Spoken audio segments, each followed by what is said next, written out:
Well, hey, Kaya, thanks for joining me today. Hello, how are you? I'm great, thanks. How are you doing? I'm very glad to be here. Good, good. Well, I'm really excited to talk to you today because I am always interested in learning about how to save money on things, but especially with something as expensive as buying a car. I'm not someone who buys a car very often, so I want to get the best deal when I can, and I always buy used because I feel like that's the smartest thing to do. Let somebody else take that big depreciation hit, right? Awesome. Well, tell us a little bit about yourself, your background. How did you get into the automotive industry? Well, I actually ended up in the automotive industry by mistake, but I am I worked in the automotive for about 7 years, I think. Okay. So I started, I aged out of foster care. I was looking for a job and get a job at Sears Auto Center. And, I thought it was going to be a temporary thing, but I fell in love. Not sure if I quite fell in love with the cars or with the people that I was able to help by knowing about cars, but probably a little bit of both. And I worked at a number of different places, several dealerships, some big box stores, independent franchise. And at some point, I realized that maybe I should share my knowledge with other people. And I was pushed to do this by a career coach that I had, who I really appreciate for giving me that nudge. And I started Mechanic Shop Fem, which is an automotive education platform. And it's basically the whole of me. It centers on empowerment. So it's an empowerment platform, whether it's cars, plus size fashion, or queer culture things, you'll Hmm. be able to find it there. But my primary goal is to teach people about cars. So through Mechanic Shop Fem, I write about cars, I speak about cars, and I teach classes about cars. And my virtual classes, I've been teaching for about 3 years now. And one of the topics is how the heck do I buy a used car? Excellent, excellent. Well, I'm so excited to hear about that because I always feel so intimidated when it comes to buying the car. I mean, I can do all the research. That's not the problem, but I'm sure that you have tips on that too. But I always feel like I have to take a man with me to help negotiate and all that stuff. So I'm excited to learn what you have to say. But so let's just jump right into it. If I'm looking for a car, is there like would you say a magic number for when it is the best time you can get the best deal on a car? Is it when the car is like 2 years old, 3 years old, five? A lot of it depends on your budget. Okay. So the best car, what I like to focus on is instead of saying what the best car out there is or what the best price for a car is or the best age for a car is let's see what your budget is. If your budget is $5,000, the best car for your budget is going to be different than somebody who has a budget of $10,000 or $15,000. Most cars that you're going to find if you're on the larger end of the budget are going to be about 3 years old that are most often lease returns. And you'll find those for a great lower price than you would find a car that's 1 or 2 years old, that somebody bought and traded in, because there's just a lot of Hmm. them. But it really, what type of car you get and how old it is and everything is going to depend a lot on what you're looking for and what your budget is. Okay. Yeah, that's a good point. That's because there's just so many cars, different kinds of cars, different budgets out there, of course. Of course. So And one person might have a budget of $10,000 and want to buy, the best car that they can get for that price. And another person might have other priorities.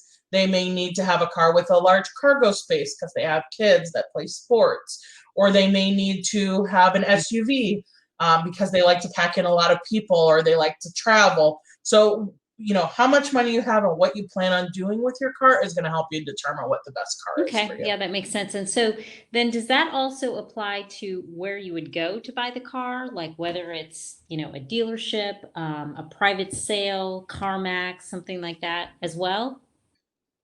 Yeah. Absolutely. And I definitely get into that in the class about like where all the different options are and where you can purchase a car. Because right now, if you Google where do I buy a car, you're going to get thousands and thousands and thousands and thousands of options. And how do you figure out which of those options is best? And that's why when I teach my class, I start from the beginning of the Okay. process to the end of the process. So from research and determining what car is best for you to understanding how budgeting works for the vehicle and what other expenses there are, all the way through negotiating. So once you figured out how much money you have to spend and what type of car is best for your budget and for what's practical for you, then you're going to figure out, okay, where do I shop for this car?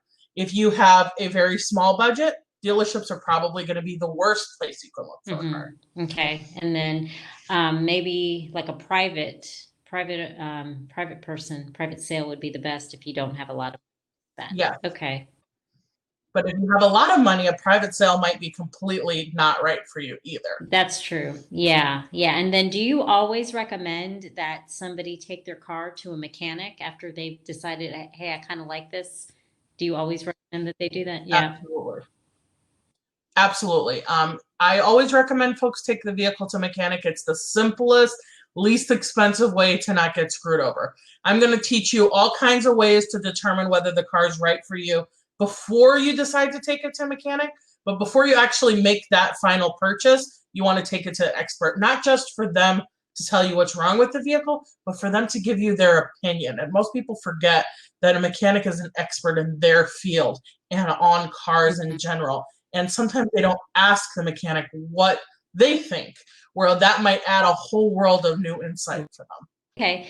Can we do like for example, let's say I'm looking for a new car, not new, but used car, new to me. I have a budget of, let's say, $20,000 to spend and I want an SUV. Mhm. Can you give me like for example, like where would I go? Where would you recommend I go to look for that? So $20,000 is a pretty big budget. Although for an SUV, you're going to get a lot less of a car than you would. So first, I would say, do you really need an SUV? Like, what are your reasons for getting an SUV? Because getting a small vehicle, you may be able to buy a nearly new brand, like a car that's has almost no miles on it for $20,000 if it's a small vehicle. But if you absolutely need an SUV, then you're going to start by looking at several sites like edmunds.com, and you're going to put in what your budget is and the type of car that you've decided that you want. And it's going to give you a whole range of different places around you that have the vehicles that are what you want or fall in the same category as what you want. And then that will help you narrow down where you're going to start to look for it. So instead of going directly to the dealership and be like, oh, I hope I can find this Toyota Highlander that I want at this one dealership, you're like, okay, no, I'm going to search this whole 50-mile area for this vehicle so that I can narrow down which ones I actually want to go look at instead of Okay. playing games. To get a SUV. I think I'm going to go for a small SUV when I get my next car. I have a sedan right now, and it's Mhm. okay. I mean, I don't need to get a new car. Eventually, when I do, I want to get an SUV. A lot of the reason is because, like, my husband and I would go on a lot of road trips, and it's more Mhm. comfortable to have an SUV. I feel like I can see better even if I'm driving by myself. Like, I'm a short person and my car sits very low, and all around me in Atlanta where I live is like SUV, SUV, and and I can't see anything. Well, the one thing about living in Atlanta is you don't have to worry about getting a car that's Yeah. all-wheel drive. So you have a lot more options. A lot of folks that I work with, they're like, I absolutely need the all-wheel drive. So now we've narrowed down the field to a specific amount of cars. But if you're looking for a small SUV, I really like the Honda Hmm. HRV, which is a small SUV. It's still raised on that platform that you'd like it on. There's also, the Toyota RAV4, which is a small one. Toyota has a CRV. No, that's Honda. Um, Toyota, I think they have the RAV4. It's they the make smallest they make one, isn't it? no, they make one that's smaller than Oh, the RAV4, but I can't remember what it's called. Small. Um, but Toyota has a much smaller SUV, and Honda has one. So after the RAV4 for Toyota, it's going to be a okay. CHR. And that's a small SUV, a little bit smaller. And it's made for folks just like you that want that elevated height and want the space in the back.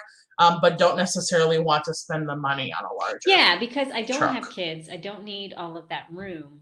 I just I just want to Hmm. be a little bit higher up. So yeah, I think what you're suggesting is perfect. I'm very loyal to Toyotas and Hondas. So yeah, that's great. That's You can also look at Subarus. Subarus make great cars for road trips and hiking and things like that. They have it's a little bit bigger than the Toyota and Honda, but they have really good high quality I'll options. keep that in mind for sure.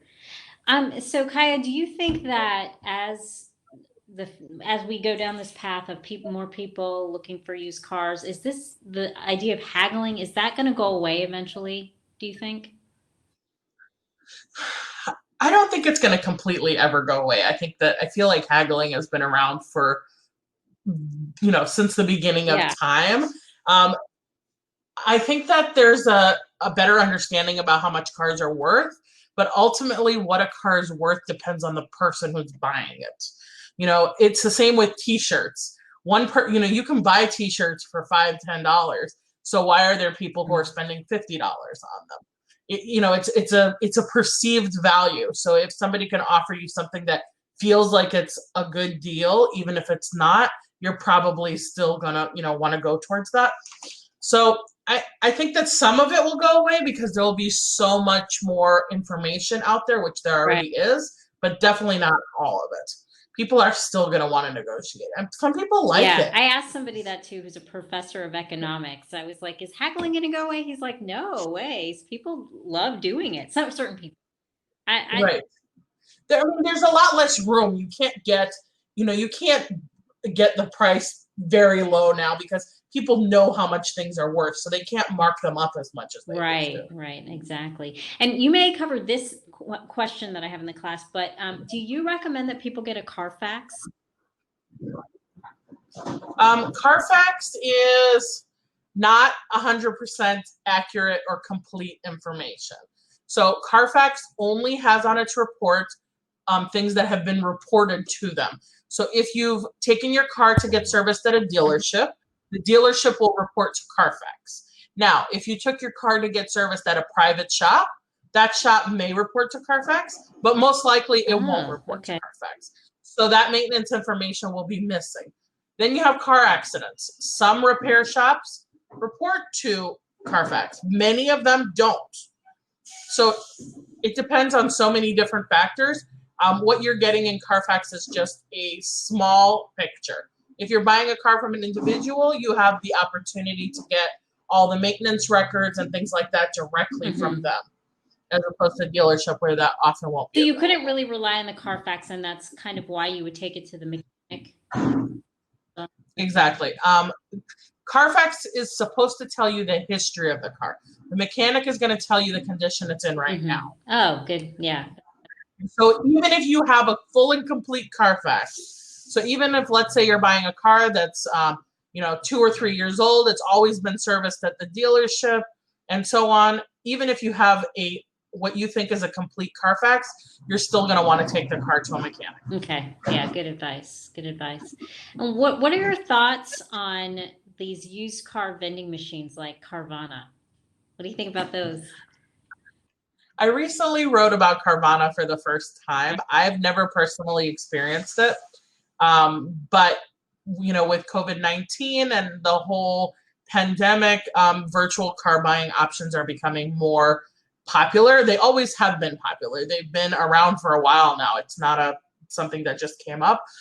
And the people that I've talked to that have used Carvana have really liked the service, but I don't know enough about it to be able to properly educate folks on how to use it. Yeah, I saw somebody that I'm friends with on Facebook. They had gone through the process, and they bought a car, and I think that you have 7 days to return it if you don't like it. So Yes. that's So that is the benefit mhm. that you can return the car. And the person that I interviewed for my article for Twin Cities PBS Rewire, um, they actually returned their first car that they bought from Carvana and bought a second one. They hadn't test driven that car and they didn't know what it was like. It looked good on paper, but it didn't end up being the right car for their family. So that's a risk you run. It's a bit of a hassle, especially if you do financing, on how to make that happen. Right. Okay. Well, you've been a wealth of knowledge, so I can't even imagine how great your class is. If somebody wants to sign up, where can they do that? How can they find you? So you can go to mechanicshopfem.com, and right at the top it will say, automotive classes, and that will take you straight to my classes. I have 3 classes coming up. The first one is how to buy a used car, and then I'm also teaching a comprehensive tire class, and then a maintenance class throughout the rest of the summer. And then I'm planning to launch a program for teens and young adults in September, so I'm very excited about that. But mechanicshopfem.com. I'm also on all social media channels, everywhere Mechanic Shop Fem except for Twitter because it's too long. So it's just Mechanic Fem for Twitter. Awesome. Well, I'm going to put the link in below. If you're watching this on YouTube, the link will be below so you can sign up. So you don't have to remember that if you're watching this on YouTube. If you're watching this on my blog, I'm Romalicious, it's going to be at the bottom as well. So you can sign up for Kaya's class there. Well, thanks, Kaya. I appreciate your time today. Thank you I so hope your much. class goes great. It's going to. I'm excited.